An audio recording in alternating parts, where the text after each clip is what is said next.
Mesdames et messieurs, et bienvenue à vous dans votre émission Ma famille, ma vie. Aujourd'hui, mercredi 19 octobre 2022, il est 10h30 et on est ensemble pour 1 heure jusqu'à 11h30 et vous pouvez même participer à l'émission en nous appelant. Je vous donne le numéro de téléphone tout de suite, le 021 23 98 91 021 23 98 91. Vous pouvez nous appeler, partager avec nous vos expériences, témoigner, poser des questions. On est là pour y répondre, Inch'Allah. Et juste avant de commencer l'émission et de vous donner le thème du jour, je voulais justement faire un appel à Madame Karima qui nous a appelé hier. S'il vous plaît, si c'est possible, appelez-nous et laissez-nous vos coordonnées, s'il vous plaît. Alors, pour ceux qui n'étaient pas là hier nous avons fait une émission spéciale Octobre Rose. Nous avons parlé du cancer du sein et Madame Karima nous a appelé pour témoigner de sa situation. Votre situation nous touche beaucoup, tout le monde s'inquiète beaucoup pour vous et nos invités aussi se sont inquiétés pour vous et surtout Madame Lila Boulgroun qui est sage-femme et présidente de l'association des sages-femmes algériennes. Elle demande à avoir vos coordonnées. S'il vous plaît, si vous êtes en train de nous regarder, appelez-nous au 021 23 98 91 et laissez-nous vos coordonnées, qu'on puisse vous mettre en contact pour aller mieux, Inch'Allah. Voilà, c'était le message que je voulais qu'on devait passer aujourd'hui. Le thème du jour, c'est l'alimentation, un enjeu de taille. Et oui, l'alimentation. Dès qu'on a un bébé, on pense directement à son alimentation. Allaiter, pas allaiter, biberon, les laits végétaux, plutôt dire les boissons végétales. Ce qu'on dit les végétaux, c'était à la mode et tout ça, mais quel est le danger? La diversification, qu'est-ce qu'on doit donner à notre enfant? Sa croissance qui est très importante. À quel moment s'inquiéter quand on voit que la courbe de croissance ne suit pas forcément? Toutes ces questions, on va y répondre aujourd'hui avec nos spécialistes sur le plateau et j'ai l'honneur et le plaisir de recevoir sur le plateau Dr Sabrina Weliken. Vous êtes chirurgien infantile. Bonjour et merci d'avoir accepté notre invitation. Bonjour, merci à vous de m'avoir invité. À vos côtés, Dr Samira Hachi, vous êtes nutritionniste. Bonjour et merci d'avoir accepté notre invitation. Bonjour Mounia. Merci. Et bien sûr, nos deux chroniqueuses de l'émission, Samira Hadjamar, bonjour. Bonjour, Mounia, ça va? Ça va très bien. Et toi? On se retrouvera tout à l'heure. Tu es avec nous pendant le débat et tu vas participer, bien sûr, pour ta rubrique. Oui, qui va parler d'épices aujourd'hui. Voilà, pêle-mêle. Oui. Et pour la rubrique Oui Cher avec Wahida Salim Shrif, bonjour. Bonjour Mounia. Je pensais que tu avais oublié mon prénom. J'allais te dire, qu'est-ce qui lui arrive? C'est moi. Ça va Mounia? Ça va très bien, merci. Et toi? Ça va? Super, alhamdoulilah. Alhamdoulilah, très bien. Donc on va parler de l'alimentation des enfants, c'est très important. Moi, le premier point, quand on a un bébé, la première alimentation, c'est le lait. On commence par ça directement et à mon avis il n'y a pas mieux que le lait maternel, c'est ce qui est recommandé, l'OMS le recommande et tout le monde le recommande, ça a toujours été comme ça. Il y a eu une période où on s'est plus dirigé vers les laits infantiles, tout préparé, biberon et ce genre de choses. C'est aussi la société qui l'a voulu avec les mamans qui reprennent le travail et tout ça. Ce n'est pas toujours évident, le tire-lait. Des fois on n'est pas suffisamment prête ou soutenu pour faire un allaitement parce qu'on le voit à la télé, ça paraît simple et ça paraît même idyllique, mais c'est plus compliqué que ça. Donc, mesdames, docteurs, l'allaitement est important. C'est la première source. Voilà. C'est l'aliment principal, on va dire, dans l'alimentation de bébé et de l'enfant. Donc, on préconise l'allaitement maternel. En fait, il est conseillé dès le début. Comme on dit, on nous l'a toujours appris. En arabe, on le dit halib al-um la matila lahu. Donc, on a beau faire des compositions de lait infantile, mais le lait maternel, il y a des compositions qui n'existent pas qu'on ne peut pas reproduire dans les laits industriels, comme par exemple les anticorps. Exactement. Les anticorps et les antioxydants, etc. Et puis le lait maternel, il évolue avec l'enfant qui évolue. Oui. On en avait parlé l'année dernière dans l'émission, où on avait reçu docteur, j'ai oublié son nom, c'était docteur... pardon, docteur Twimer, la spécialiste, qui nous avait dit que même le lait grandit avec l'enfant en quelque sorte, il s'adapte à ses besoins. Exactement. Oui, il s'adapte déjà durant la journée, le lait change la composition. Oui. Et pendant la tétée aussi, le premier lait en fait qui sort de la glande mammaire, il est riche en eau et en sucre. C'est justement pour désaltérer bébé qui a soif et qui a faim. Oui. Il a faim, il est en hypoglycémie, on va dire entre guillemets. Donc, lait contient eau et sucre. Et au fur et à mesure de la tétée, le lait va être constitué et va s'enrichir de lipides, de protéines aussi. Oui. En fait, c'est le lait gras, on va dire. Donc, il est très important de finir la tétée, de terminer donc, et de prolonger. C'est pour ça qu'on dit à la maman, il faut qu'elle soit patiente. Il faut une grande C'est pas l'affaire patience. de 5 minutes. Oui, c'est non, quand non, pas l'enfant du n'en tout. veut plus qu'on le pose, on Exactement. peut le garder. Et il faut changer d'un Voilà. sein à un autre. Voilà, donc c'est pour ça qu'il faut. L'allaitement est très important. Pendant combien de temps justement l'allaitement, Dr Hachi ou Dr Alors Oliken? l'allaitement, c'est-à-dire exclusif, l'allaitement maternel jusqu'à 6 mois. Car à partir de 6 mois, il aura besoin d'autres éléments. Exactement, mais on se pose il y a pas mal de questions qu'on se pose justement. Ça fait partie de l'alimentation. L'allaitement, 6 mois exclusif, mais on nous dit l'idéal, c'est 6 mois exclusif, mais à côté on nous dit qu'on commence la diversification à 4 mois révolus. Oui. Donc est-ce qu'on commence ou on fait que l'allaitement? Les mamans se posent cette question, arrivée à 4 mois, on se dit mais je l'allaite, est-ce que je dois lui donner, est-ce que ça suffit? C'est pour ça qu'il faut consulter, il faut des consultations régulières Régulières. pour justement surveiller la courbe de croissance qui dépendra du périmètre crânien, le tour de tête, de la taille de bébé et son poids. Donc c'est à partir de là qu'on va décider est-ce qu'on va diversifier ou pas. C'est en fonction de la croissance de bébé. En fonction de la croissance de bébé, déjà, il y a beaucoup de questions à poser à la maman. Si on voit qu'il y a un trouble, enfin une cassure de la courbe de croissance, c'est-à-dire quand la courbe n'est pas harmonieuse. Voilà, ça monte plus, ça s'arrête, ou bien au contraire, ça chute. Donc à ce moment-là, d'abord, avant de faire des explorations pour rechercher, par exemple, une raison quelconque, on va dire une maladie ou un trouble de croissance, on doit d'abord poser des questions à la maman. La façon dans laquelle elle allaite son bébé, la succion. Il y a des facteurs. En tant que chirurgien pédiatre, on a affaire à examiner la langue de l'enfant. Le frein de langue, qui peut être un obstacle à la bonne succion, on va dire. En fait, c'est la succion qui va attirer le lait et qui va augmenter la position quantité de lait. aussi est importante quand on ne sait pas positionner. Et puis, c'est difficile les premiers temps. Il y a les crevasses, il y a les... Donc, c'est un mécanisme qui se met à... l'état psychologique de la maman. Oui, l'état psychologique est très important parce que... la quantité de lait, dans le... Dans l'alimentation en général, l'état psychologique et dans la croissance, je pense que l'état psychologique est très important. Les troubles psycho-affectifs peuvent engendrer des troubles de croissance aussi. Exactement. Voilà. Et si ça ne va pas aussi à la maison, s'il y a un divorce par exemple à la maison... En fait, c'est des paramètres, plusieurs paramètres rentrent dans le cadre de la croissance et des troubles de la croissance. Et à partir de quel moment on doit diversifier l'enfant. Voilà. Après, ce qui est miraculeux, c'est quand par exemple on a des jumelles. Je trouve ça magique. La quantité de lait s'adapte aussi tout à fait, voilà. aux deux bébés en fait qui arrivent en même temps. Exactement. Et Mounia ça peut être même très fatigant pour la maman puisque ça dure quand même assez longtemps le moment de l'allaitement. Oui, ça peut jusqu'à 1 heure. Oui, ça peut aller jusqu'à 1 heure. La maman peut allaiter jusqu'à 1 heure un bébé. Donc c'est 2 heures de temps. Pas forcément 2 heures, ça dépend si on fait allaiter les deux bébés en même temps parce que c'est possible aussi de les faire allaiter en même temps. Oui, c'est possible. Voilà. Il faut juste savoir... Et tu sais de quoi tu parles, bien sûr. Oui. Après, c'est vrai. Et donc, voilà, puisqu'on parle de lait, le lait de vache, à un certain moment, il y a eu pas mal de... Il a été décrié à un certain moment, le lait de vache, c'est pour les veaux. Ça fait prendre beaucoup de kilos à un veau en un espace réduit. Et du coup, c'est pas bon pour nous, les humains.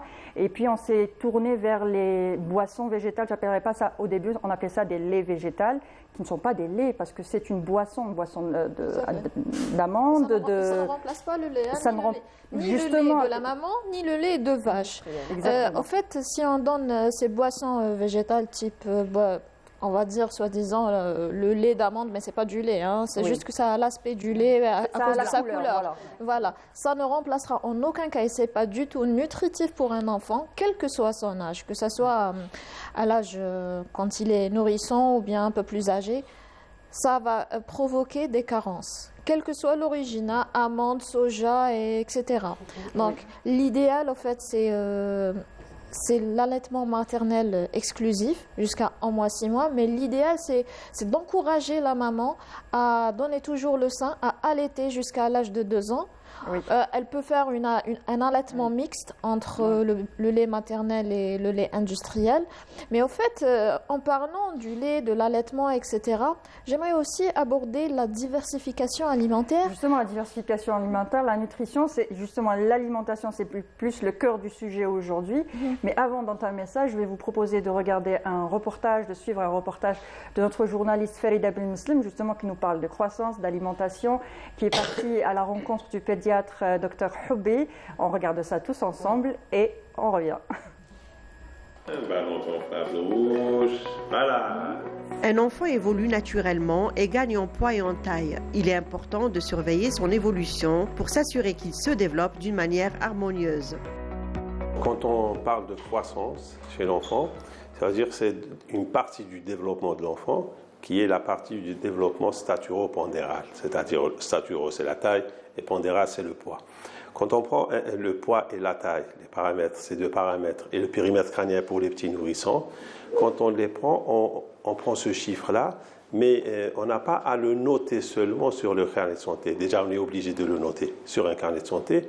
Mais la chose la plus importante, c'est de mettre ces paramètres sur une courbe de poids et une courbe de taille et voir est-ce que l'enfant est en train de suivre un couloir qui est normal. Souvent, chez les parents, la croissance de l'enfant signifie devenir plus grand. Attention, car le suivi ne se résume pas en notant des chiffres, mais c'est plutôt l'observation de sa progression qui doit rentrer dans la courbe de référence. Depuis son enfance, je suis son poids et sa taille, et si elle parle bien, si elle a un retard. D'accord. Oui, surtout parce que ça, c'est le côté psychologique. Si elle parle, si elle a un retard, quoi que ce soit, normalement, qu'elle va bien. Elle a une taille, alhamdoulilah, elle a 4 ans et demi, son poids est idéal, elle a bien parlé, le moment, même la dentition, etc., tout est bien. Tous les enfants de 6 ans n'ont pas la même taille, ils n'ont pas le même poids. Mais on peut avoir un grand nombre d'enfants de 6 ans qui ont des poids différents et des tailles différentes, et tout le monde est dans le bon couloir. Parce que dans le couloir, si vous remarquez sur les courbes de poids qu'on voit sur les carnets de santé, il y a ce qu'on appelle une fourchette. C'est-à-dire dire que l'enfant de 6 ans, son poids doit être entre et entre. Ils n'ont pas tous le même poids, donc entre et entre, ça sera dans le couloir des normes, dans les moyens de déviation standard, ce qu'on appelle les déviations standards. Et l'important dans ce développement staturo-pondéral, c'est que la courbe reste régulière, c'est-à-dire il y a une montée de courbe qui est régulière, qui ne sort pas de ce couloir. Et on dit qu'il y a un problème qu'on doit explorer lorsque cette courbe sort de son couloir, c'est-à-dire l'enfant il sort de son couloir normal, ce qu'on appelle une cassure de la courbe du poids quand il y a une baisse du poids, ou alors un excès lorsque l'enfant va vers l'obésité. Pour une meilleure croissance et un développement optimal, beaucoup d'éléments sont indispensables. Les besoins de l'enfant sont variés en fonction de son propre rythme, de son activité et de son hygiène alimentaire. Alors, vous préparez la boîte à goûter pour votre fille, qu'est-ce qu'elle contient ? Elles contiennent des biscottes tartinés au chocolat et du lait chocolaté avec une petite pomme et une bouteille d'eau. D'accord. Le lait chocolaté, vous l'achetez du commerce ? Oui. Il dépend de l'alimentation, il dépend de la vie familiale, il dépend du sport, d'hygiène de vie. Donc il y a plusieurs éléments qui interviennent. Une bonne croissance pour l'enfant, il y a le côté alimentaire, il s'alimente bien. Il y a l'autre partie de l'hygiène de vie qui est son sommeil, ses activités sportives, ses loisirs. Et il y a aussi une partie très importante qui est le développement cognitif de cet enfant.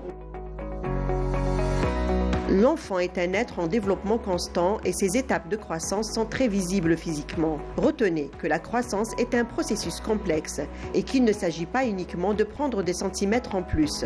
Le côté psychologique où l'enfant va se reconnaître dans son environnement et acquérir un mécanisme de raisonnement sont des points à ne pas négliger. Vous savez qu'un enfant, il y a des enfants qui font des pertes en poids, pertes pondérales. Et quand on explore sur le plan organique, il n'y a rien. Et puis quand on va plus profondément dans sa vie familiale, cet enfant, on trouve qu'il a eu un choc affectif. Ça va créer en lui un petit complexe. et ce complexe-là ne va pas lui permettre de se développer sur le plan psycho-affectif normalement. Et ça va où après? Ça va généralement vers l'échec scolaire. Donc, et l'échec scolaire va entraîner un échec social, le plus souvent. Donc, c'est un enfant qui a grandi avec ce complexe, avec ce trouble affectif. Vous l'aurez compris, se soucier de la santé de votre enfant, c'est prendre en considération son évolution, tant sur le plan physique que sur le plan psychique. Voilà, le plan physique et le plan psychique aussi, c'est très important aussi, mais quand ça ne va pas moralement, déjà, même pour les adultes, déjà, quand on n'est pas bien moralement, soit on ne mange pas, soit on se goinfre, soit on se rassure avec du sucre. Il y a des troubles alimentaires. D'ailleurs, quand on surveille un enfant, quand il vient en consultation, on surveille le poids, bien sûr, la taille. Donc on dit est-ce qu'il est bien développé sur le plan staturo-pondéral, mais on surveille aussi l'état psychomoteur. Donc on dit un bon ou un mauvais développement psychomoteur en fonction de l'état de l'enfant, comme notre confrère Monsieur Hobby. Moi j'ai vu des bébés tout petits, déjà ils veulent... Oui, déjà l'obésité chez l'enfant, ça commence déjà. Et justement, parce que quand ils sont bébés, ils sont bien potelés, on se dit, oh, il est mignon, il est bien potelé, mais à quel moment on sait que cet enfant qui est bien potelé a une prédisposition à devenir obèse ou pas, en surpoids. L'indice de masse corporelle qu'on doit calculer en fonction de la taille et du poids. Il faut savoir qu'avant 1 an, l'enfant est normalement dodu avec des petits plis, des boudins, etc. Dès qu'il acquiert la marche, dès qu'il commence à marcher, c'est-à-dire il commence à brûler plus qu'il était bébé, l'adiposité, on appelle ça le rebond d'adiposité. Enfin, l'adiposité, c'est-à-dire le tissu graisseux commence à diminuer. Et avant l'âge de 6 ans, normalement, il va diminuer. Le rebond d'adiposité commencera à partir de l'âge de 6 ans. Si ça commence, c'est-à-dire avant, s'il commence à reprendre, c'est un signe déjà de risque d'obésité. Voilà. Il y a plusieurs types d'obésité en même temps, il faut explorer. Parce il y a l'obésité d'ordre endocrinien, héréditaire, il y en a plein. Donc il faut vraiment faire une exploration très poussée pour savoir pourquoi il commence à prendre du poids, ou plutôt à prendre de la graisse surtout, à un âge très précoce. Et surtout, il faut corriger la fausse idée reçue, surtout chez les femmes, on va dire, et chez les vieilles, qu'un enfant avant l'âge de 6 ans, il ne doit pas être gros ni dodu. Ce n'est pas normal. Il ne doit pas être potelé. Ce n'est pas normal. Il ne faut pas s'inquiéter si on voit que notre enfant s'affine de plus en plus. Exactement. C'est tout à fait normal. C'est tout à fait normal. Et en fait, nous avons remarqué, de toute façon même il y a des études là-dessus, que les enfants qui ont été soumis à un allaitement maternel exclusif, ils ne prennent pas du poids, ils ne grossissent pas, ils ne sont pas obèses.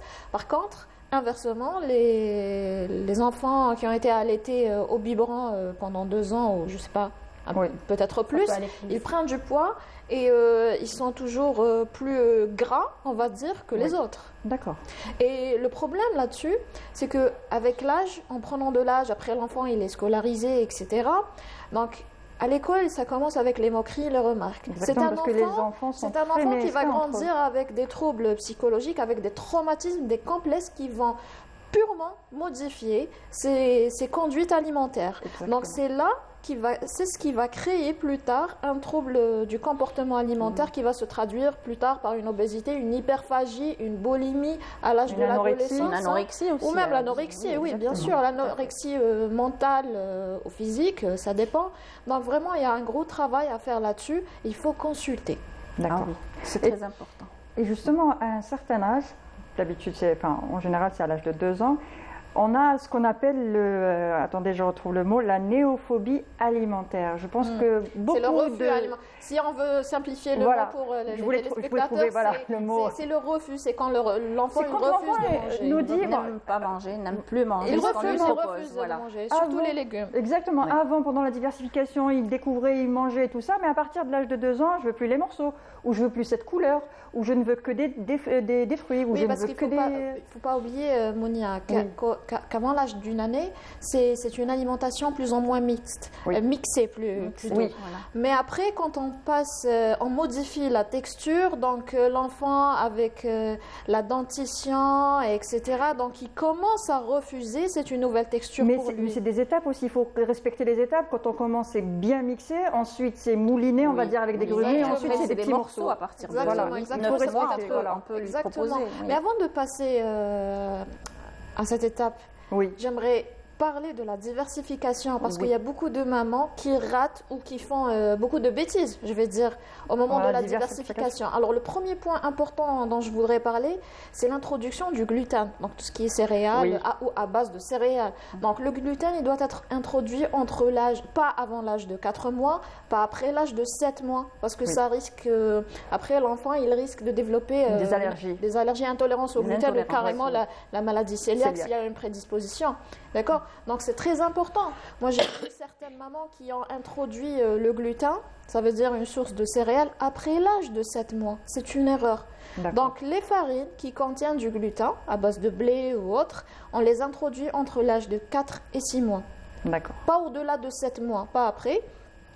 Autre chose, un point très important, c'est l'introduction du sel. Donc, un enfant âgé de moins c'était une question, les exhausteurs de goût, sel et sucre. Pas de sel, carrément, c'est sans sel. Pourquoi? Parce que l'appareil rénal d'un enfant, enfin d'un nourrisson, on va dire, il n'est pas encore mature pour filtrer le sel. Donc, il ne faut pas du tout donner du sel. Donc, c'est une alimentation sans sel. Déjà les légumes, au moment de la diversification, les légumes contiennent déjà du sel. Voilà. Donc, ce n'est pas... Voilà, exactement. Ce n'est pas nécessaire d'en rajouter. Autre point, encore très, très, très important, c'est le rajout du sucre au moment de la diversification et même après l'âge d'un an. Et puis l'astuce de frotter les gencives avec du sucre. Non, jamais, au moment de la dentition. Il ne faut jamais frotter la gencive avec un morceau de sucre. C'est des traditions qui ont fait des catastrophes quand même. Donc, l'erreur majeure que la majorité des mamans face, c'est l'introduction du sucre. Ça veut dire, s'il refuse de manger, on va dire, une purée de légumes, qu'est-ce qu'elle fait? Elle rajoute un petit peu de sucre. Donc, elle va habituer son palais, le palais de l'enfant, d'accord, au goût sucré. C'est ce qui va après favoriser la néophobie ou le refus alimentaire. Donc, pas de sucre. L'enfant, il ne doit absolument pas manger du sucre, à part bien sûr les fruits. Je ne parle pas du sucre naturel. Le sucre naturel, ça c'est primordial. Mais à part ça... Jusqu'à l'âge de Le plus tard possible. Le plus tard possible. On n'a pas besoin de consommer du sucre industriel. Même on va dire à 3-4 ans, on ne donne pas de sucre dans le lait, pas de bonbons et tout ça. Pas de souci. Pas de souci. Donc, on donne seulement des fruits. Et autre chose... Et le miel? Justement, j'allais parler du miel. Alors, le miel, il faut faire très attention parce qu'il y a le risque de botulisme s'il est introduit trop tôt. Donc, généralement, on dit après l'âge d'1 année. Mais si on peut aller à 2 ans, c'est encore mieux pour vraiment éviter le risque de botulisme. Parce que, généralement, on dit, le miel, c'est bon pour la santé. La tétine, elle met du miel sur la tétine. Exactement. Donc, non, pas du tout. Pas avant un an. Donc, là, j'ai parlé d'abord à propos du sel, du sucre, du miel. Du sucre, le gluten et tout. Après, on ignore toujours les aliments qui contiennent des allergènes, qui peuvent favoriser un terrain allergique. Par exemple, les œufs. Moi je me rappelle la diversification avec mes filles. Je raconte un petit peu ma vie. Vous avez l'habitude de ma famille, ma vie, voilà. Donc, quand on m'avait conseillé une fois commencé les œufs, il ne fallait pas arrêter complètement les œufs parce qu'elles pouvaient développer une allergie aux œufs. Donc, il fallait quand même, de temps en temps, continuer à donner des œufs. Il ne faut pas donner un aliment et puis l'oublier, le redonner 2 mois après parce qu'on peut... Est-ce que c'est vrai? Bon, si on est allergique, on est allergique à vie. Mais on peut avoir une allergie par rapport à ça?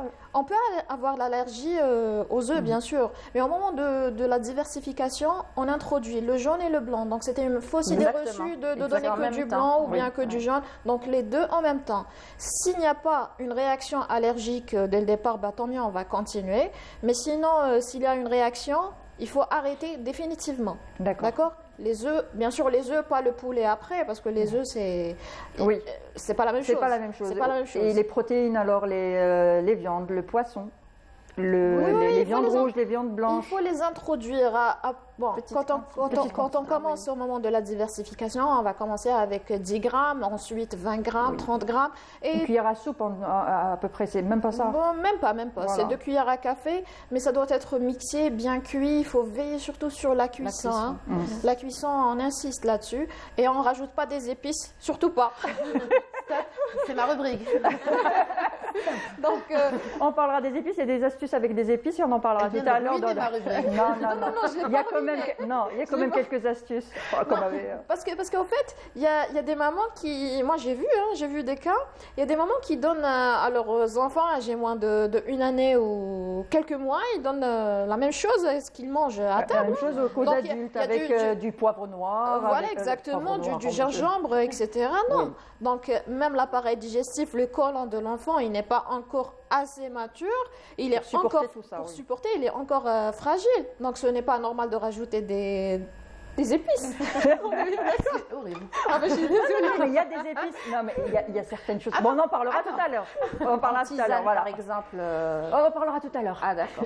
Oui, justement, elle a abordé le sujet des tisanes. Oui. Après, on reviendra pour les épices. On va d'accord. Oui, parce qu'il y a des astuces par rapport à ça. Et puis, on va parler de l'alimentation, mais jusqu'à ce que. Pas que des bébés. Là, on parle aussi des enfants. Là, on a commencé par le début. Oui, le lait, la diversification. Parce que pour les bébés, il y a des catastrophes qui sont en train de se faire. Quand par exemple les tisanes, un bébé âgé de 2 mois, on lui donne des tisanes, c'est pas normal. Donc pas de tisane. Du tout, aucune tisane. Même c'est strictement interdit. Les grains de fenouil. Même pas. Parce qu'en fait, il y a des huiles essentielles, dans les plantes. Surtout pas la badiane. J'avais fait des recherches par rapport à ça parce qu'on m'avait dit de donner de la badiane parce que ça a aidé l'enfant à dormir. Digérer aussi, la digestion. Alors qu'il faut l'éviter avant, je sais pas quel âge. Avant 6 mois, pas de tisane, carrément. Et d'ailleurs, même à 6 mois, j'ai dit 6 ans, pardon. 6 mois, avant l'âge de 6 mois, pas de tisane, pas de thé, pas de café.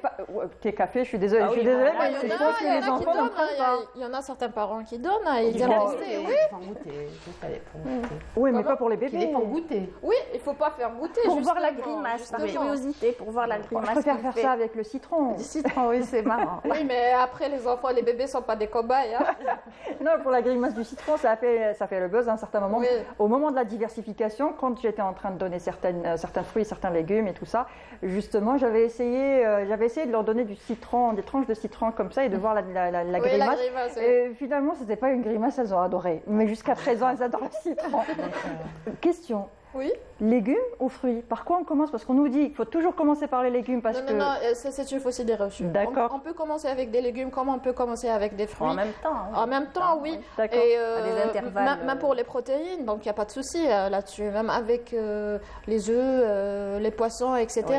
Donc le moment idéal pour la diversification, le max c'est 6 mois, mais on peut commencer déjà avec 4 mois révolus. 4 mois, exactement. Exactement. Et concernant l'eau. La prise d'eau. Donc, bien sûr. Sachez qu'un bébé âgé de moins de 6 mois, il n'a pas besoin et un bébé allaité aussi, oui. Même les biberons, c'est de l'eau. Même les biberons, oui. Donc, il y a de l'eau. S'il est allaité avec du biberon, donc il y a de l'eau là. Exactement.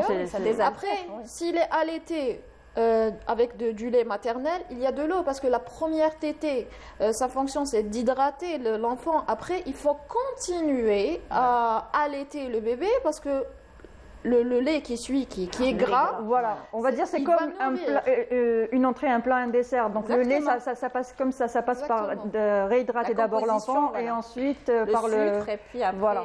Après, pourquoi il y a certaines mamans qui se plaignent souvent, ils disent que mon bébé voilà.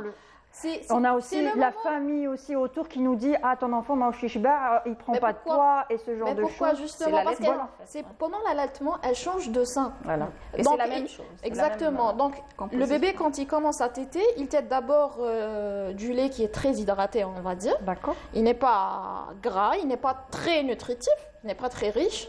Donc le deuxième, le lait qui suit, le lait gras, il est un peu, on va dire, lourd. Épais. Il est trop épais, donc même pour le bébé, il va faire un effort pour sucer. Oui. D'accord? Donc, il y a la maman, qu'est-ce qu'elle fait? Elle change de sein. Donc, le deuxième sein, il va encore s'hydrater. Commencer par s'hydrater d'abord et tout ça. Donc, c'est pour ça qu'il n'a pas assez. Il a toujours. On y reviendra dans une émission spéciale sur l'allaitement, mais on va rester. Et il ne prendra pas de poids. Et il ne prendra pas de poids. Et à ce moment-là, souvent, on l'entend autour de nous. Il est trop maigre. Ah, ton bébé est trop maigre. Zidez-le un biberon.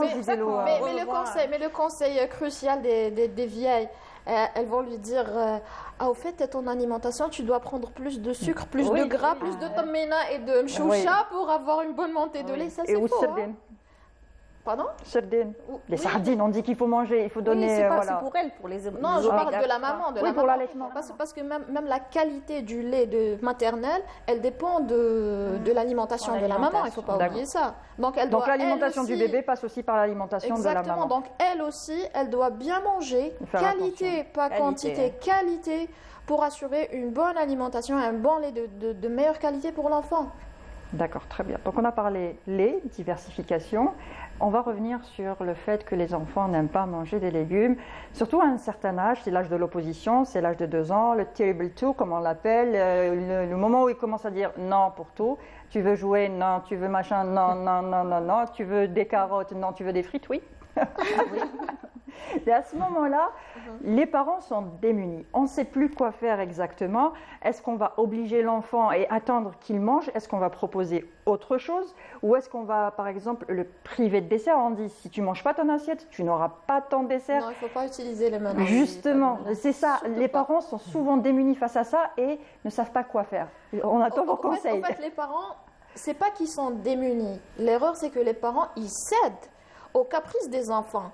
Donc, si un enfant, il refuse de manger, par exemple, on va dire une purée de carottes, on va dire, voilà, ben, ils ne doivent pas céder. Qu'est-ce qu'on fait? Ils ne doivent pas substituer avec autre chose, parce que ça rentre un petit peu dans la manipulation. Les enfants sont tous des manipulateurs. Ça, on est bien d'accord. Lui donner le choix, par exemple. Alors, je vais vous arrêter une minute. On a un coup de téléphone. On a Sabrine qui est avec nous. Bonjour, Sabrine. Bonjour à vous tous. Merci. Alors ça va, vous allez bien? Ça va, merci. Je tiens à vous remercier pour votre émission qu'on adore. Merci. On vous suit tous les jours depuis Paris. Ah bah super, merci beaucoup. Un grand salut à vous à Paris, à tous ceux qui nous suivent partout dans le monde, à notre communauté algérienne qui est un petit peu partout dans le monde. Alors, vous voulez poser une question ou vous voulez témoigner? Alors, en fait, je voudrais témoigner. Alors voilà, mon fils, aujourd'hui 5 ans. Et en fait, jusqu'à ses 6 mois, il mangeait, depuis ses 6 mois, il mangeait les soupes, les compotes, le plus normalement du monde, jusqu'à ses 2 ans. À partir de 2 ans, il refuse la nourriture et il mange que ce qui est blanc, donc les pâtes blanches ou du poulet blanc ou le blanc d'œuf. Mais il a arrêté, il mange plus de légumes. Alors on le dope en vitamines, on essaye de changer ça par des vitamines. Et voilà, donc c'est une expérience que je vis au quotidien et c'est vrai que pour les parents, c'est pas facile tous les jours de savoir que son enfant ne mange pas comme les autres enfants. Ça nous inquiète, c'est normal, c'est clair. On a peur pour notre enfant, on a peur qu'il soit en dénutrition, on a peur qu'il n'ait pas tous les apports qu'il faut pour lui, c'est ça. Voilà, donc pour nous, c'est un combat tous les jours, on essaye et tous les jours, on baisse pas les bras, tous les jours, on lui propose un nouvel aliment. Bon, aujourd'hui, il a 5 ans, il mange toujours pas. Mais bon, j'ai vu des médecins, des spécialistes qui me disent ne vous inquiétez pas, un enfant ne se laisse jamais mourir, de toute façon, de faim. Et il finira un jour par avoir le déclic et manger comme les autres. Très bien, merci Sabrine pour votre témoignage. On va voir avec nos spécialistes et on va essayer de trouver une réponse. Alors, des substituts, donc des compléments alimentaires. Est-ce que c'est bon de prendre des compléments alimentaires? Vitamines, voilà. C'est plus des vitamines qu'elle donne à son enfant. Il faut être sûr qu'il y a une carence parce que la meilleure substitution, c'est l'alimentation, en fait. Voilà. Donc, je rejoins Dr Rachid. Oui. Il faut trouver des astuces. Il faut être ludique avec l'alimentation, je pense. Aujourd'hui, je témoigne aujourd'hui. Oui, bien sûr. Aujourd'hui, je dis tiens, parce que je souffre à la maison. Oui. Elles ont quel âge? 4 ans et demi. 4 ans et demi. J'ai essayé l'astuce de cuisiner avec maman. Donc, elle coupe avec moi les légumes, elles épluchent et tout ça. Ça marche une fois, ça marche 2 fois, mais ça marche plus ensuite. Et même si elles sont jumelles, elles sont complètement différentes. Une qui mange certaines choses et une qui mange d'autres choses. Une qui accepte les fruits, tous les fruits, et l'autre qui n'accepte qu'un seul fruit. Et c'est vrai par rapport à la sélection de tout ce qui est blanc, mes filles maintenant elles se mettent à manger que le blanc d'œuf, pas le jaune d'œuf. J'ai essayé les astuces de décorer l'assiette. J'ai essayé l'astuce de cuisiner avec elle, que ce soit par exemple elle qui cuisine en mettant dans la marmite et en venant surveiller avec moi et tout ça. Et quand elles refusent catégoriquement, je leur dis, ici c'est pas un restaurant, le menu c'est pas à la carte, c'est ça ce qu'on va manger aujourd'hui ou rien. Oui, il faut pas céder. Ouais. Et quand notre enfant nous dit j'ai pas faim, je ne mange pas, on donne le dessert et on va se coucher? Non, pas le dessert. Qu'est-ce qu'on fait? Il faut le laisser. Parce que après, quand il aura vraiment faim, il va lui-même, il va céder. Il va manger ce que vous allez proposer. Alors, l'enfant ne se met il ne laissera jamais mourir de faim. Exactement, il ne faut pas avoir peur. Il aura faim et il va finir par céder, il va finir par manger ce que vous allez lui proposer. Parce qu'il ne faut pas oublier, excusez-moi, il ne faut pas oublier que le palais gustatif chez l'enfant, il est un petit peu plus développé que chez l'adulte. Donc, ils vont sentir les saveurs et les goûts un petit peu, on va dire, plus intenses que nous. D'accord. Donc voilà. Je voulais savoir, c'est quoi le rapport avec les couleurs? C'est quoi en fait, c'est pour motiver, pour stimuler. Hein. C'est pour motiver et stimuler. Parce que c'est fade aussi. Par exemple, les épinards, la courgette, plus ou moins la carotte qui est sucrée. Puis, je veux revenir vers nous les adultes. Je pense que le comportement alimentaire va changer. On n'aimait pas certains plats qu'on adore maintenant. Donc, ça ne change pas toujours. Hein. Après, je me dis que peut-être... Il y a des adultes qui ont gardé... Peut-être que oui. Il y a des adultes qui ont gardé les mêmes habitudes.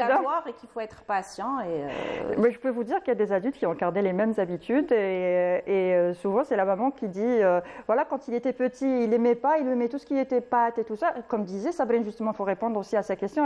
Son enfant ne veut que du blanc, que des pâtes, du riz, du blanc et tout ça, la sélection par rapport à ça. Il a 5 ans, donc à quel moment s'inquiéter, que faire? Mais du moment qu'il a trouvé le choix, c'est normal qu'il va continuer le même schéma. Et est-ce qu'il va... Il ne faut pas donner de choix. C'est ça. Carrément, il faut être catégorique. Il faut manger des légumes. Et on mange ce qu'il y a. On mange ce qu'il y a. On ne mange pas autre chose. Donc déjà, il faut supprimer tous les sucreries. Hein. Donc chocolat, les tartines, les machins, tout ça à bannir. Les chips, exactement. On voit des petits enfants dans la rue avec ça, c'est aberrant. Ça, c'est aberrant. Déjà, le sucre, justement, il a un effet coupe-faim. Donc après, il n'aura pas envie de manger. D'accord. Donc non. Il coupe la faim. Je pense même en faisant des courses, il faut faire très attention parce qu'il va se dire tiens, j'ai vu des pâtes au placard, j'ai pas mangé, il va être obligé de me les préparer. On sait que les pâtes ça se prépare rapidement. Du coup, les mamans elles cèdent et elles vont se dire allez, ça me prend 2 minutes, on va aller le jouer à les pâtes et il va manger.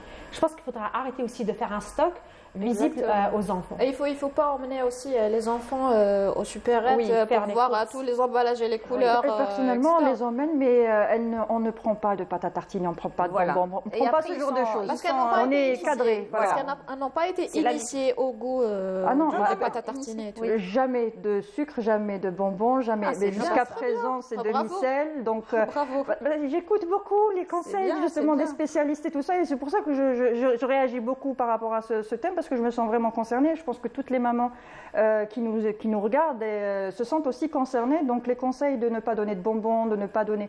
Bon, c'est exceptionnel. Quand il y a une fête à la crèche, je ne peux pas leur dire à la crèche... On ne peut pas contrôler tout ça, c'est clair. Mais c'est vraiment occasionnel, un bonbon une fois par mois. Il faudrait que ça soit occasionnel. Voilà. Mais sinon, à la maison, on n'a pas beaucoup de produits ultra transformés et tout ça. Heureusement. Et on fait attention à tout ça. Et justement, on est ici pour sensibiliser et prévenir. Je pense qu'on va passer à la rubrique de Wahida pour revenir sur le goûter. Et on en parlera encore un petit peu plus pour ne pas empiéter un peu sur les rubriques. Donc, ce sera la rubrique de Wahida. Oui, chef. Pour partager, tu vas partager avec nous quoi aujourd'hui, le goûter? Oui, on va parler du goûter. Justement, avant de venir, je me disais qu'est-ce que je pourrais apporter de plus avec des professionnels? Jingle. Oui. D'abord.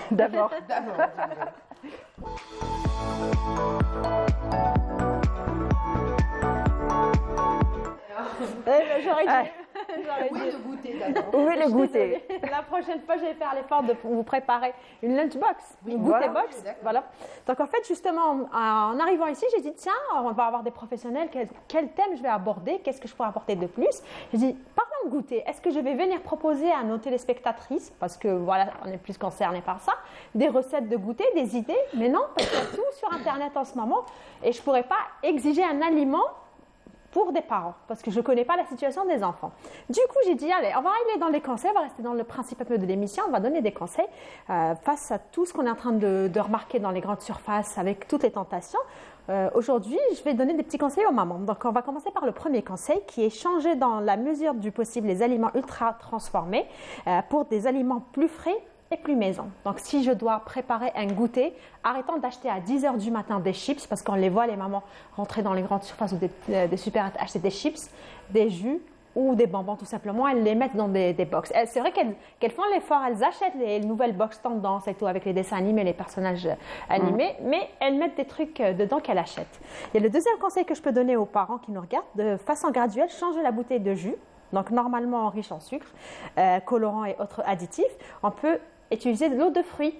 C'est les recettes qu'on est en train de voir. Juste une petite remarque là-dessus.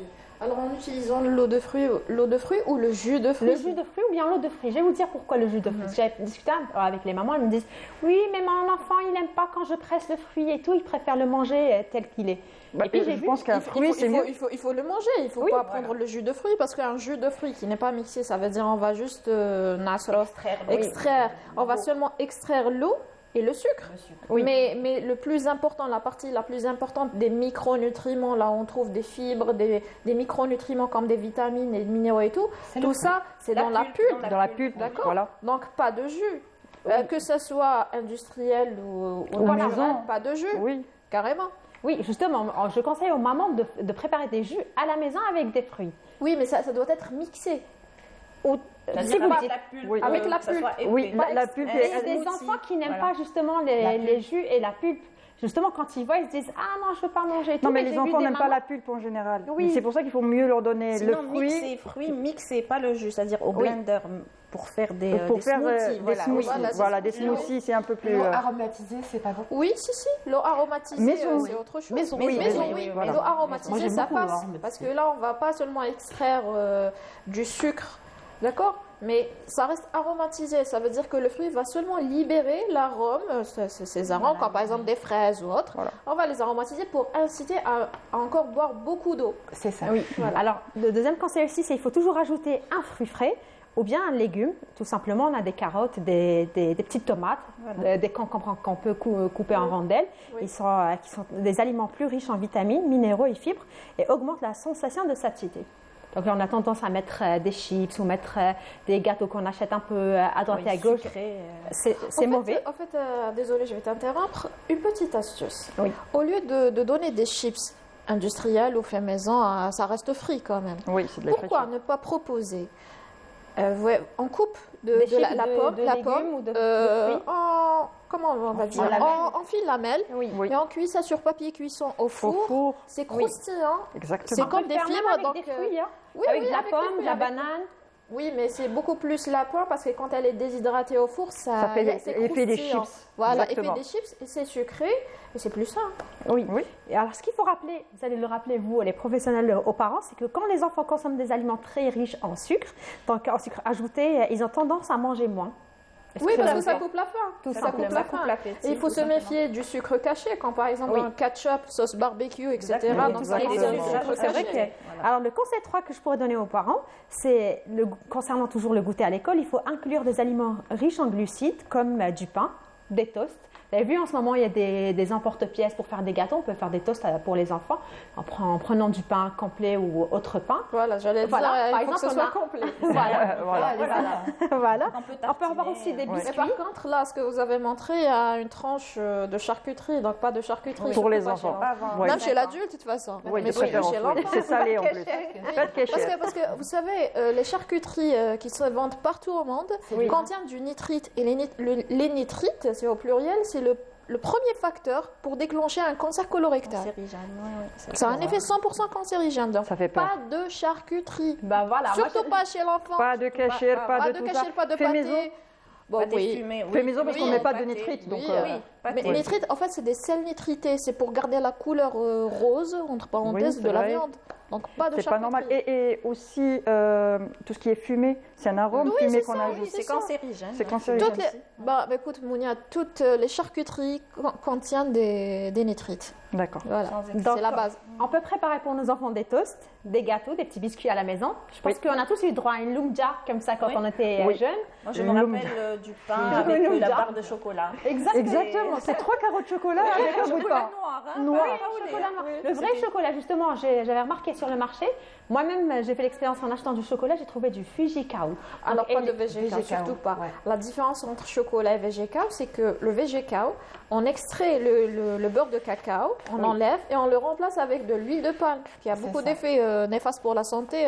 Primo, c'est un effet ça déclenche l'athérosclérose à long terme, et avec les effets cancérigènes et tout ça. Donc, il faut faire très attention. Donc, si vous voulez prendre du chocolat pour vos enfants, donc on privilégie le chocolat noir. Il doit y avoir la mention chocolat, pas VGKO. Pas VGKO. C'est obligatoire mais de temps en temps, les industriels, ils cachent bien le VGKO dans le titre et tout ça. Il faut toujours lire derrière. Voilà, exactement. Il faut lire l'étiquette derrière. S'il n'y a pas beurre de cacao, c'est pas la peine d'acheter. S'il y a huile végétale, machin, non. C'est souvent hydrogéné. Très bien, Wahida. Un dernier conseil. Rapidement. Donc, on inclut un aliment riche en protéines de bonne qualité comme du fromage, des yaourts ou bien des œufs. Ça, c'est très important.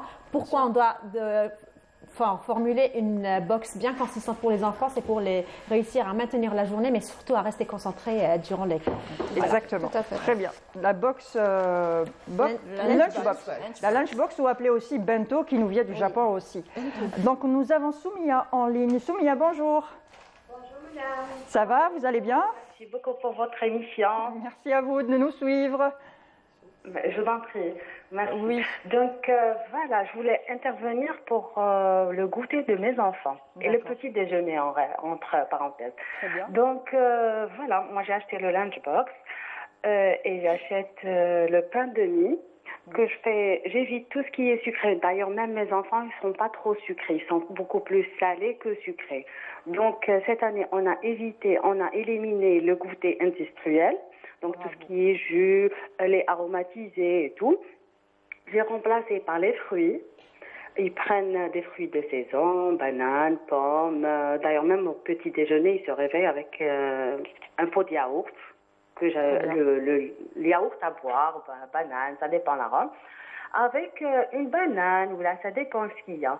La veille, je prépare, par exemple, ou là, le week-end, je prépare des mharek, je prépare des gâteaux. Alors là, mon petit adore la kessara avec du fromage. Voilà. Donc, et franchement, même à l'école, entre parenthèses, à l'école, les enseignantes n'arrêtent pas de parler du goûter sain.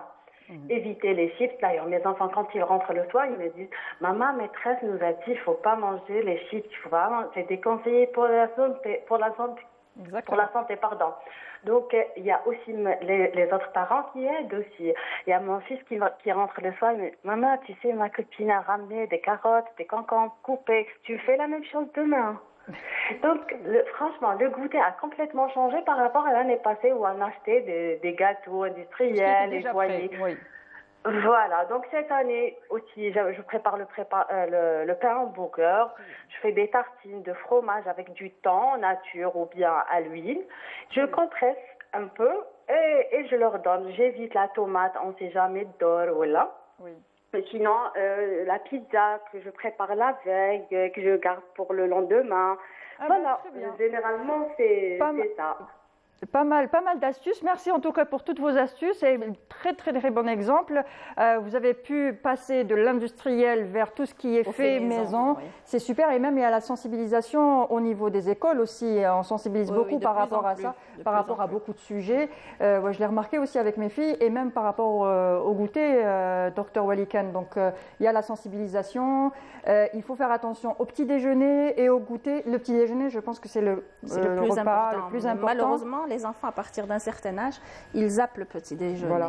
On le voit chez les adolescents, par exemple. Mais ils sont écœurés. Ils sont écœurés le matin quand ils se réveillent. J'ai toujours souffert de ça, personnellement. Aujourd'hui, c'est mon émission, c'est bon. On le voit. Moi-même, j'ai des ados et je les pousse à bien manger. Je remplace tout ce qui est lait et tout ça par des fruits secs, par exemple, le matin, et des fruits. Voilà. Fruits secs, fruits, café. Maintenant, ils sont grands, donc ils prennent du café. Ils ne veulent pas prendre du lait, ils prennent du café tout court. Le café, à quel âge on le commence, justement? Mesdames, les miens, ils sont grands. L'adolescent, mais un enfant, pourquoi il va prendre du café? Oui, pas des enfants. Je parle de mes ados, en fait. Qui a 13 ans et qui prend 14 ans et qui prend du café. Oui, adolescente et qui prend du café. Moi, oui, l'adolescence, d'accord. Non, mais l'enfant. Oui, mais un enfant, non. Pas un café au lait, mais du café. Café tout court. Je trouve que le café est trop stimulant. Oui. Et le thé. On a le café, caféine et thé avec la thé. Je pense que c'est la même chose, café et thé. Oui, c'est trop stimulant et si les deux boissons, ou l'une a été prise à jeun, l'estomac vide, c'est très irritant pour l'estomac aussi. Ça fait des brûlures aussi? Oui. Des brûlures, des reflux, oui. C'est d'ailleurs on contre-indique quand on a un reflux gastro-œsophagien. Mais sinon, le café au lait, c'est bon ou pas? Pour la santé, les deux, le mélange des deux. On a été élevé au café au lait. Oui, exactement. Puis après, la chia, le goût. Même si on sait que c'est pas bien pour nous, mais on peut pas s'en passer. On dit que c'est le mélange des deux. C'est pas bon. C'est pas bon du tout. Alors le mélange des deux, café au lait, ça crée ce qu'on appelle le trouble dyspeptique. Donc on peut pas, c'est un mélange qu'on peut pas digérer. D'accord? Donc c'est la liaison entre la caféine, la molécule de la caféine et la protéine du lait qui est la caséine, qui est indigeste au niveau intestinal.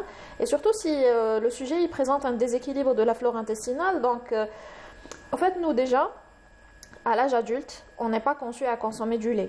Pourquoi? Parce que on n'a pas de lactase, qui est l'enzyme qui est responsable de la digestion du sucre de lait. À partir de l'âge de 2 ans, c'est bon, on n'a plus de lactase.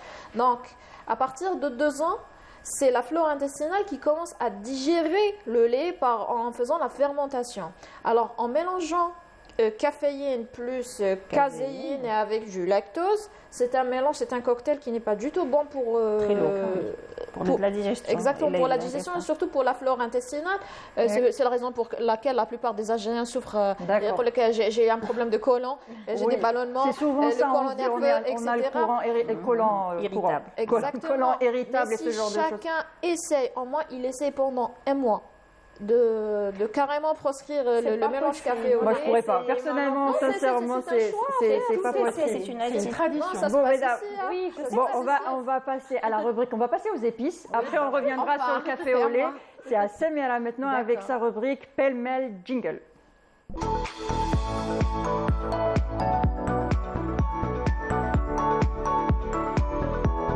n'y a rien. Alors, tout à l'heure, vous aviez parlé du sel et du poivre. Vous avez dit que c'était non, pas le poivre. C'était le sucre et le sel. Et donc, vous avez dit non pour le sel. Pour un nourrisson, oui. Non, nourrisson. Ça veut dire jusqu'à quel âge? Un an. Un an. Jusqu'à un an. À partir d'un an, on peut rajouter. Après 12 mois, on peut rajouter un petit peu de sel. D'accord. Vous savez que les Algériens, ils aiment les épices. Nous, clair. Les Algériens, on adore ça. C'est partout. Méditerranéen. Oui, très méditerranéen. Donc, en Algérie, il faut savoir qu'il y a à peu près, le chiffre exact, c'est entre 30 000 et 40 000 épices consommées en une année. C'est ce que nous disent les associations en fait, de consommation. Ils nous disent que 30 000 tonnes d'épices sont consommées. Oui, tonnes. C'est énorme. Oui, c'est beaucoup. Oui, c'est beaucoup.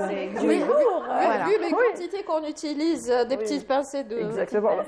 C'est pas tout le monde qui y va à la petite pincée. J'en connais qui y vont là, le chat. Avec une moyenne, toujours par an, de 600 à 700 grammes par personne. C'est énorme. Ça fait presque 1 kilo. 1 kilo. C'est pas bon, ça. Et 2 fois plus pendant le mois de Ramadan. Ça, c'est des chiffres qui ont été donnés par des associations algériennes de consommation. Donc, le mois de Ramadan, c'est le mois de tous les excès. Sucré, salé, tout. Épices aussi, voilà. Et il faut le dire, et il faut le rappeler chaque année, parce qu'il y a aussi des histoires ça cause des problèmes de diabète aussi, et pas que, les indigestions le premier jour sur Ramadan à l'hôpital. Oui, voilà. Les Algériens sont aux 4 coins. Alors, les Algériens aux 4 coins du pays agrémentent plats aimés d'herbes aromatiques et d'épices, avec une préférence pour la slahanout, le poivre. Vous êtes d'accord, vous me dites non. Cumin, thym, paprika, laurier, curcuma, sésame et carvi. Il y en a d'autres. C'est ça, c'est ce qu'on utilise. C'est ça, généralement, oui. C'est la base. Vous avez oublié peut-être la cannelle, il y en a qui préfèrent aussi la cannelle. La cannelle. Le rishta, etc. Oui. Tamina. Oui. C'est vrai qu'on a faim. Alors qu'ils nous viennent principalement, on les produit à Sétif, à Stef et à Marnia. Mais la majorité des épices qu'on consomme en Algérie, il y a à peu près entre 40 et 50 variétés qui sont commercialisées en Algérie. Nous viennent alors du Mali, du Niger. C'est la route des épices, elle existe toujours. La transsaharienne et tout. Voilà, de l'Orient vers l'Afrique, d'Inde ou encore de Mauritanie. Alors, mais puisque les spécialistes sont pas avec nous sur le plateau, on aimerait bien savoir, et sincèrement, moi j'aimerais beaucoup savoir si la cannelle fait maigrir. La cannelle ne fait pas maigrir, c'est sucré. Non, c'est pas sucré, non. En fait, il y a une information que je voudrais bien vous donner. Il y a deux types de cannelle. Ah, oui. D'accord, pour commencer. Il y a la vraie cannelle. La vraie cannelle et la cannelle de Cayenne. Ça s'écrit avec C-A-Y-E-2-N. C'est la vraie cannelle. Il y a la deuxième cannelle. Les bâtonnets ne sont pas pareils. Il y en a un qui est épais et l'autre qui est beaucoup plus fin. Voilà, beaucoup plus fin et il y a une différence de couleur et même de saveur. Exactement. Donc la cannelle, la vraie cannelle de Cayenne, elle a une couleur un petit peu plus claire. Et le goût, ou bien l'odeur, la saveur, elle est encore plus bonne que l'autre. Et il faut dire que la deuxième cannelle, qui n'est pas la vraie cannelle, il y a des études qui ont dit que ça a un effet un petit peu toxique pour le foie. Donc il faut faire attention. Exactement. Alors après, on va passer pour l'effet de la cannelle. Donc non, la cannelle ne fait pas maigrir. La cannelle n'est pas drainante. Comment on en parle aussi pour les diabétiques. Oui, aussi, c'est ce que j'allais dire. Et dire. on dit que la cannelle, notre rédactrice en chef nous dit que la cannelle de Ceylan, la cannelle de qualité. Oui, c'est ça. De toute façon, la prononciation, il y a plusieurs appellations, mais il y a une seule cannelle de bonne qualité. Elle provient, si je ne dis pas de bêtises, de l'Asie. Oui. Et après, il y a l'autre. Voilà. Après, la cannelle, le seul effet, c'est en fait, ça rééquilibre le bilan glycémique. Mais attention, ça doit être prescrit. Donc, ce n'est pas à travers n'importe quelle dose. Là, les secondes la cannelle, non. Non. Donc, et la cannelle, à corriger, la cannelle ne remplace pas le traitement du diabète. S'il vous plaît, j'insiste sur ça. Bien sûr. Donc, c'est juste que ça augmente la sensibilité à l'insuline. Donc, le corps va mieux réagir à l'insuline. Donc, même le stockage du sucre, etc., son métabolisme sera amélioré. Très bien. D'accord. Mais donc, vous parliez de la cannelle en poudre, là, qu'on achète en poudre ou en bâtonnet, mais l'essentiel, la vraie cannelle. Pas l'autre, parce que qui m'a raté la claire. Elle a une couleur plus claire. Elle a une couleur plus claire et elles sont plus bonnes. Même les bâtonnets sont différents. On va remarquer qu'une cannelle, le bâtonnet, il est beaucoup plus épais. Les feuilles, comme ça, qui tournent plus épais. La couleur, elle est beaucoup plus foncée. Et l'autre, les feuilles, c'est comme une petite feuille bien enroulée, bien fine. J'ai fait la différence. De toute façon, vous pouvez la voir sur Google. Après, si vous avez une recette pour maigrir, on est preneuse, je pense. À part toi. Je suis d'accord. Si vous êtes nutritionniste, ben là qu'il y a des choses qui... Après, on va voir. Alors, non, mais plus sérieusement, à partir de quel âge il est possible de relever, avec douceur bien sûr, les saveurs de l'alimentation des enfants? Donc des tout petits. L'utilisation des épices, vous voulez dire. Alors, chez les enfants, on doit commencer avec les épices douces d'abord, pas avec les épices piquantes, jamais. Donc les épices douces, nous avons comme exemple la cannelle, vous avez le karvi, le karouia, vous avez le cumin. Le cumin, oui, tout ça, tout ce qui est piquant, c'est à éviter. Donc tisane pour les enfants, est-ce que c'est bien ou pas? Pour les coliques, on dit que c'est bon. On va finir sur cette information justement. Souvent, les coliques, c'est à partir de la 3e semaine quand l'enfant est né. Et souvent, on nous dit une tisane de cumin et de besbès. Voilà, c'est bon. En fait, moi, ce que je conseille surtout, parce que tout à l'heure, j'ai dit que les tisanes avant l'âge de 6 mois, c'est strictement interdit. Donc, si l'enfant présente des coliques, c'est à la maman de prendre la tisane. Et les principes actifs vont passer dans le lait maternel. Ils vont faire le rôle chez l'enfant. Très bien. Merci, on termine sur cette information. C'est déjà fini. 1 heure, ça passe très vite. Alors, je rappelle, docteur Samira Hachi, vous êtes nutritionniste. Merci pour toutes ces informations.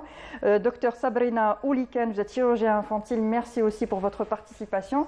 Eh bien, mes copines, Samira Hajamar et